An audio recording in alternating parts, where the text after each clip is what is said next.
க்ஷத்ரிய தர்மம். அரபு நாட்டிலும் அழகிய ஆலயம். மத்திய அரபு நாடுகளில் மிக பிரம்மாண்டமான இந்து கோயிலாக நிற்கிறது யுனைடெட் அரபு எமிரேட்ஸில் உள்ள அபுதாபியில் எழும்பியிருக்கும் இந்த ஆலயம். பாரத பிரதமர் நரேந்திர மோடி அவர்கள் திறந்து வழிபாட்டை துவக்கி வைத்த இந்த ஆலயம் அரபு நாட்டில் இந்திய கலாச்சாரத்தின் சின்னமாக பொறியியல் அதிசயமாக நிலை கொள்ளும். இந்த ஆலயம் பூகம்பத்தையும் எதிர்கொள்ளும் சக்தி கொண்டது. இந்தியாவிற்கும் UAE எனும் யுனைடெட் அரபு எமிரேட்ஸ் எனும் நாட்டிற்கும் இடையிலான நட்பின் பலத்தை பரஸ்பர அங்கீகாரத்தை பறைசாற்றி ஆலயம் நிலை கொள்கிறது. அபுதாபி அரசு வழங்கிய 27 ஏக்கரில் 13 ஏக்கரை ஆக்கிரமித்தபடி நிற்கும் இந்த ஆலயத்தை சுற்றியுள்ள மீதி 14 ஏக்கரில் கார் நிறுத்தங்கள் உட்பட பல பொழுதுபோக்கு அம்சங்களையும் உள்ளடக்கி பிரம்மாண்டமாக நிற்கிறது. ராஜஸ்தானிலிருந்து எடுத்துச் சென்ற டன் கணக்கிலான பிங்க் மணற்கற்களாலும் இட்டாலியன் மார்பிளையும் சேர்த்து கட்டியிருக்கும் இந்த ஆலயம் 180 அடி அகலமும் 262 அடி நீளமும் 108 அடி உயரமும் கொண்ட இந்த ஆலயம் துபாய் அபுதாபி நெடுஞ்சாலையின் ஓரத்தில் கம்பீரமாக நிற்கிறது. இந்தியாவின் இதிகாசங்களான இராமாயணம், மகாபாரதம் மற்றும் சனாதன தர்மத்தின் நூல்களில் குறிப்பிடும் முக்கியமான தருணங்களையெல்லாம் இந்தியாவின் கலைத்திறன் கொண்ட சிற்பிகளால் பிங்கு மார்பிளில் சிலையாக உருவாக்கி இருக்கிறார்கள். திரிவேணி சங்கமம், கௌமுக மணிகள், அகன்ற அரங்கம், பிரார்த்தனை கூடம் என பிரம்மாண்டம் காட்டும் இந்த ஆலயத்தின் சிற்பங்கள் யாவும் முழுக்க முழுக்க 2000 ராஜஸ்தான் சிற்பிகளின் கைத்திறனால் கைகளால் உருவாக்கப்பட்டது என்பது குறிப்பிடத்தக்கது.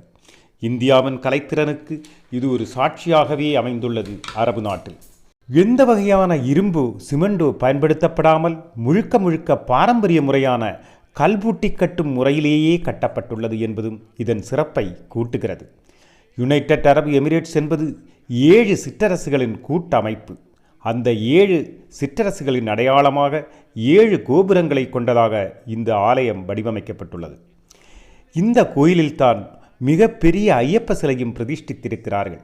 கோவிலின் 7 மூலவர் சிலைகளில் ஒன்றான ஐயப்ப சுவாமியின் சிலை பஞ்ச உலோகத்தால் செய்யப்பட்டது. மட்டுமல்ல, உலக அளவில் பெரிய சிலை என்றும் சொல்கிறார்கள். பீடம் உட்பட 4 அடி என்பது குறிப்பிடத்தக்கது.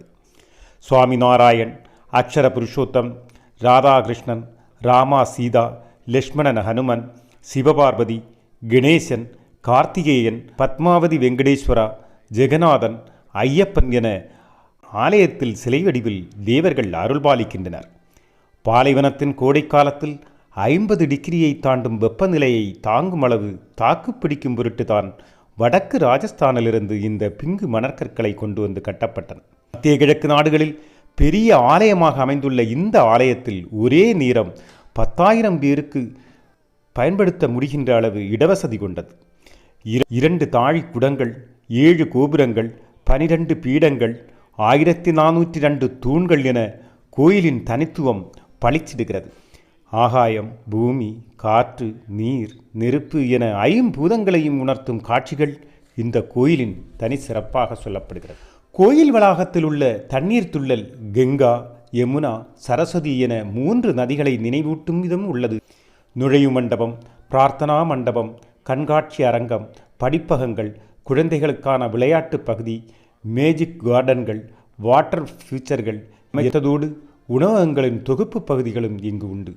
பரிசு பொருட்களின் கூடம், புத்தக விற்பனை கூடம் என்று பிரம்மாண்டம் காட்டும் இந்த ஆலயம் 1997 ஏப்ரலில் பிரமுக் சுவாமி மகராஜ் என்பவரின் கனவாக முன்வைக்கப்பட்ட இந்த வேண்டுகோள் கால ஓட்டத்தில் அபுதாபி ஆட்சியாளரான ஷேக் முகமது பின் சையத் அல் நஹ்யான் அவர்களிடம் பாரத பிரதமர் நடத்திய பேச்சுவார்த்தையின்படி 2018 பிப்ரவரியில் 27 ஏக்கர் நிலம் வழங்கப்பட்டது.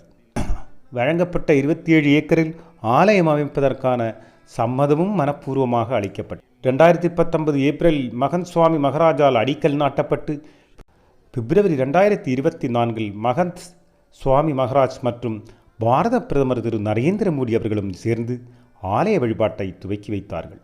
நூற்றாண்டுகளை தாண்டி இந்தியாவின் கலாச்சாரத்தையும் பண்பாட்டையும் உணர்த்தியபடி பாலைவனத்தில் நிலை கொள்ளும் இந்த அழகிய ஆலயம் அனைவருக்கும் ஆசிகள் வழங்கியபடி காலத்தை வெல்லட்டும், காலத்தை வெல்லட்டும், எல்லா சிறப்புகளும் அருளட்டும்.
बधाई, गाओ मंगल, गाओ मंगल।